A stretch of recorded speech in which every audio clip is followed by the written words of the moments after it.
Hai teman-teman, bertemu lagi dengan Ratu. Teman-teman, apakah kalian masih ingat dengan video kita yang membahas Kesultanan Banten? Ternyata pada masa Kesultanan Banten sudah ada orang Eropa di Banten. Nah, bagaimana ya orang-orang Eropa bisa datang ke Banten? Yuk kita simak penjelasannya. Bangsa Eropa yang pertama kali melakukan kontak dengan Banten adalah bangsa Portugis. Kemudian, Belanda yang sedang mengalami kesulitan mendapatkan pasokan rempah datang ke Banten. Ekspedisi pertama dipimpin oleh Cornelis de Houtman dan disusul ekspedisi kedua dipimpin Jacob van Eyck. Pada tahun 1602, kerajaan Belanda membentuk persekutuan dagang yang disebut VOC. Tujuan didirikannya VOC adalah mencari keuntungan dan memperkuat posisi Belanda untuk bersaing dengan bangsa Eropa lainnya di Nusantara. Untuk mencapai tujuannya, VOC diberikan hak istimewa, yaitu hak oktroy. Karena tugas VOC mencari laba sebanyak-banyaknya, maka VOC mulai merubah strategi perdagangan dengan praktek monopoli. Praktek monopoli akhirnya membawa VOC berkonflik dengan Banten. Konflik Banten dengan VOC dimulai setelah VOC memindahkan kantor dagangnya dari Ambon ke Batavia. Kemudian memuncak ketika Kesultanan dipimpin oleh Sultan Ageng Tirtayasa. Sultan bertekad menghilangkan VOC dari Banten. Tekad tersebut membawa Banten melakukan perang besar terhadap VOC pada tahun 1658 sampai 1659. Sultan menunjuk Arya Wangsakara dan Raden Senopati untuk memimpin perang besar di perbatasan Batavia dan Banten, yaitu Tangerang. Arya Wangsakara adalah sosok pejuang dan ulama yang sangat dipercaya oleh Sultan. Perang tersebut diakhiri dengan perjanjian damai.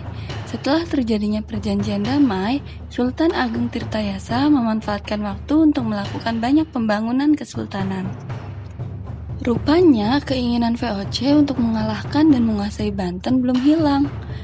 VOC mengadu domba Sultan Ageng Tirtayasa dengan putranya, yaitu Sultan Haji. Perang di Kerajaan Banten pun kembali pecah pada tahun 1682 sampai 1683. Perang ini diakhiri dengan penangkapan dan pemenjaraan Sultan Ageng Tirtayasa di Batavia. Pada tanggal 31 Desember 1799, VOC dibubarkan akibat korupsi dan hutang. Untuk mengurus wilayah Nusantara yang kemudian disebut Hindia Belanda, Kerajaan Belanda menunjuk Herman Willem Daendels sebagai Gubernur Jenderal. Ia tiba di Anyer pada 1 Januari 1808. Daendels ditugaskan untuk mempertahankan Pulau Jawa dari serangan Inggris. Oleh karena itu, ia berencana membangun pangkalan laut di ujung kulon. Untuk keperluan tersebut, Daendels memerintahkan Sultan Banten agar mengirimkan 1.000 tenaga kerja setiap hari.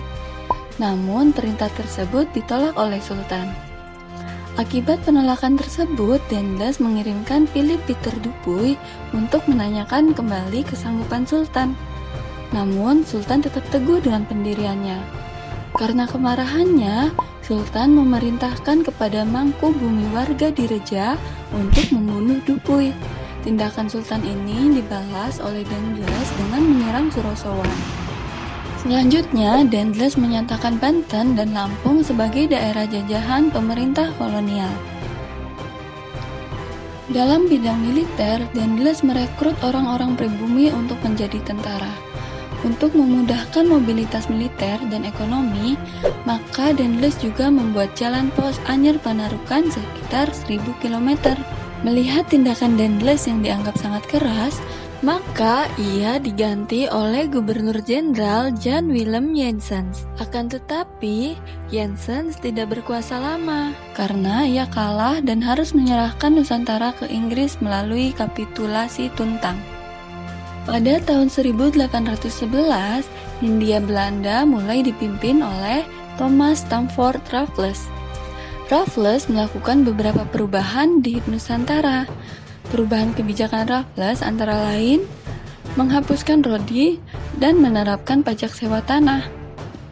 Pada saat Raffles berkuasa di Banten, pusat pemerintahan Banten pun dipindahkan ke wilayah Ciekek Pandeglang. Pemerintahan Raffles berakhir ketika Inggris dan Belanda sepakat dalam Convention of London untuk mengembalikan wilayah Nusantara ke Kerajaan Belanda. Kebijakan paling penting pada masa pemerintah kolonial Belanda adalah tanam paksa yang dipelopori oleh Gubernur Jenderal Van den Bosch. Kebijakan ini didasari kondisi keuangan pemerintah yang pada saat itu kosong akibat Perang Jawa. Namun dalam pelaksanaannya, politik tanam paksa mengalami banyak penyelewengan, sehingga mengakibatkan kesengsaraan rakyat terutama di Jawa. Kondisi rakyat yang menderita membuat asisten residen Lebak, Edward Douwes Dekker alias Multatuli mengangkat kehidupan rakyat Lebak Banten dalam karangannya yang berjudul Max Havelaar. Semenjak terbitnya Max Havelaar, semakin banyak kelompok yang bersimpati kepada nasib rakyat di negara jajahan. Salah satunya adalah Van de Venter.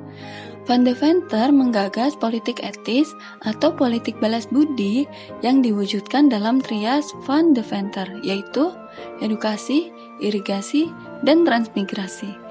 Pemerintah kolonial menyetujui penerapan politik etis dengan tujuan mendapatkan tenaga buruh terdidik yang mau dibayar dengan murah. Bagi kaum bumi putra, politik etis membawa dampak positif, yaitu terciptanya kaum terpelajar. Pada masa pergerakan, banyak organisasi didirikan. Hal tersebut dibuktikan dengan mendirikan beberapa organisasi dan media massa, seperti Budi Banten di Batavia, Tirtayasa di Bandung, Pengharapan Banten di Rangkas Bitung, Kabar Tirtayasa di Bandung, Kabar Surosowan di Batavia, serta Utusan Banten di Serang. Nah teman-teman, itu tadi sejarah Banten pada masa kolonialisme.